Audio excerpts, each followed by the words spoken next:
Cover apel siaga bencana dan karhutla Kamis 19 Agustus 2021. Siap.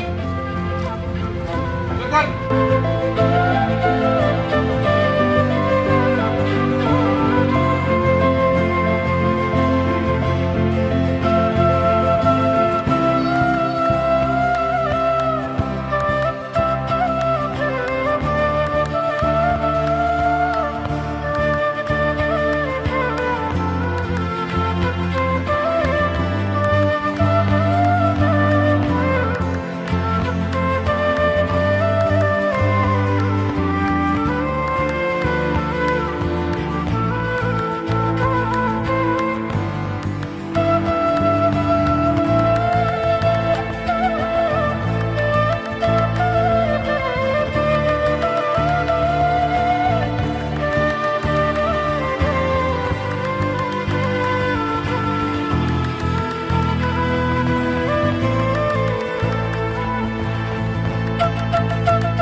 Bagaimanapun sulitnya memprediksi terjadinya bencana, kita harus tetap waspada, mawas diri dan menyiapkan langkah pencegahan dan penanganan sedini mungkin.